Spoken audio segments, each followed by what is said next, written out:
Hard hitting vlogs. Hello friends, भाई आज के हमारे वीडियो का टॉपिक है new political strategy of opposition against BJP in the coming elections. क्या विधानसभा और स्थानीय चुनावों में बीजेपी से मुकाबला करने का विपक्ष को कोई नया तरीका मिल गया है? पिछले कुछ चुनावों को देखकर तो ऐसा ही लगता है। अब विपक्ष की रणनीति है कि चुनाव के केंद्र से नरेंद्र मोदी के नाम को दूर रखा जाए। अभी हो रहे हिमाचल प्रदेश और गुजरात विधानसभा चुनाव में भी विपक्ष की कोशिश है कि इसे स्थानीय मुद्दे और मुख्यमंत्री के कामकाज के आधार पर लड़ा जाए और राष्ट्रीय मुद्दों को इससे दूर रखा जाए। इसी मंशा के तहत वे चुनाव को लो वोल्टेज भी रखना चाहते हैं। तो क्या इससे उन्हें बीजेपी को हराने का हथियार मिल जाएगा? फिर बीजेपी विपक्ष की इस रणनीति को कैसे काउंटर करेगी और क्या इन सवालों के जवाब इन दो राज्यों के चुनाव परिणामों से मिल जाएंगे या इसका असर दिल्ली मुंबई के स्थानीय निकाय चुनावों में भी दिखेगा? फ्रेंड, 2014 से बार बार मात खाने के बाद विपक्ष अच्छी तरह समझ चुका है कि बीजेपी से वह भावनात्मक और प्रतीकों को सियासी लड़ाई में मुकाबला नहीं कर सकता, ना ही वह क्षेत्रीय या स्थानीय चुनावों में नरेंद्र मोदी के नाम सामने टिक पाता है। दोस्तों, वैसे इस रणनीति को लेकर पहला प्रयोग 2015 में अरविंद केजरीवाल ने दिल्ली में किया था। तब केजरीवाल ने मोदी फैक्टर को काउंट करने के लिए दिल्ली विधानसभा चुनाव को न सिर्फ स्थानीय चुनाव बनाने की पूरी कोशिश की, बल्कि अपने प्रचार को भी बिजली पानी तक ही सीमित रखा। इन्हीं मुद्दों पर वोट भी मांगे। दिल्ली चुनाव को स्थानीय बनाते हुए वह बीजेपी को सीएम फेस पर घेरते रहे। फ्रेंड्स, अंत तक केजरीवाल इसी रणनीति पर टिके रहे और बड़ी जीत हासिल की।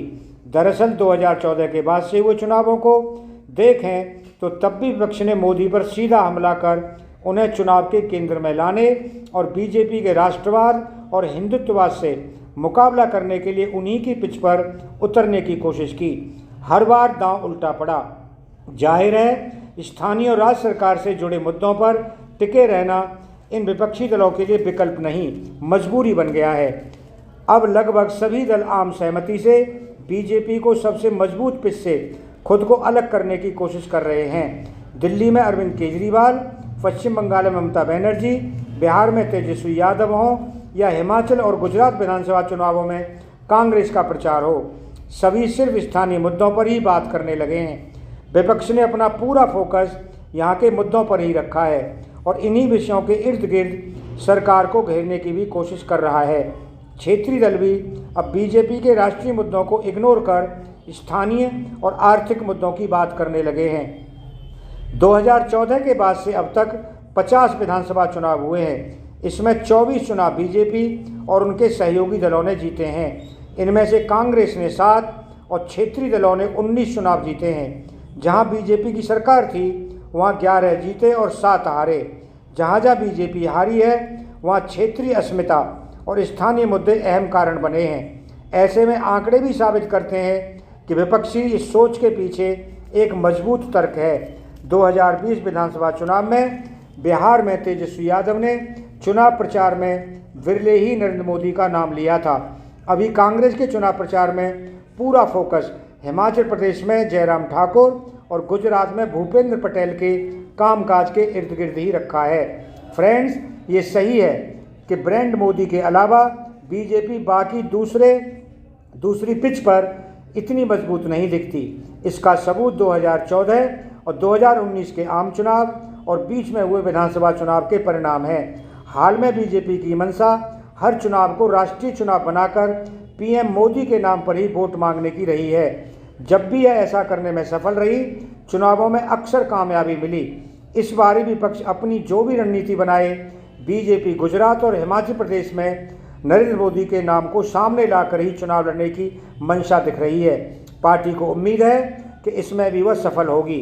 दोस्तों, अब इस रणनीति के खिलाफ बीजेपी क्या काट तलाश कर रही है? फ्रेंड्स, इसी साल के शुरू में उत्तराखंड में जब स्थानीय स्तर पर बीजेपी कमजोर दिख रही थी तो नरेंद्र मोदी के चेहरे को सामने लाकर न सिर्फ सत्ता बचाई बल्कि बड़ी जीत भी हासिल की। लेकिन बीजेपी को पता है कि यह एक ऐसी कमजोरी है जो अब सामने आ चुकी है और इसका काउंटर तलाशना होगा। वह राज्यों पर अपना नियंत्रण नहीं खोना चाहेगी। इसके लिए बीजेपी को भी अब स्थानीय नेतृत्व पर फोकस करने की रणनीति पर काम करना पड़ सकता है।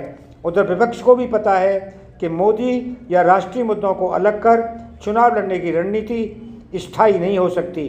1.5 साल बाद 2024 में लोकसभा चुनाव होंगे, जहां इसे इन्हीं दो चीज़ों का सामना करना पड़ेगा। लेकिन विपक्ष के नेता तर्क देते हैं कि राज्य दर राज्य मजबूत हुए तो इसका स्वाभाविक असर राष्ट्रीय स्तर पर दिखेगा और ब्रांड मोदी कमज़ोर होगा। इससे उन्हें 2024 में मुकाबला करने में आसानी होगी। लेकिन सियासत इन समीकरणों से इतर ज़मीन पर चलने वाली चीज़ है और अंत में जो जीता वही सिकंदर वाली बात ही होती है। ऐसे में 2 राज्यों के परिणाम बता देंगे कि क्या विपक्ष चुनावों से मोदी फैक्टर को दूर रखने की रणनीति बनाकर अपने हिसाब से परिणाम पाता है या बीजेपी अपने आजमाए फॉर्मूले पर अभी भी मजबूत स्थिति में है। दोस्तों, अगर आपको वीडियो पसंद आया हो तो चैनल को सब्सक्राइब करें, वीडियो को लाइक करें, ज़्यादा से ज़्यादा शेयर करें। आप लोगों का बहुत बहुत धन्यवाद। Thank you very much.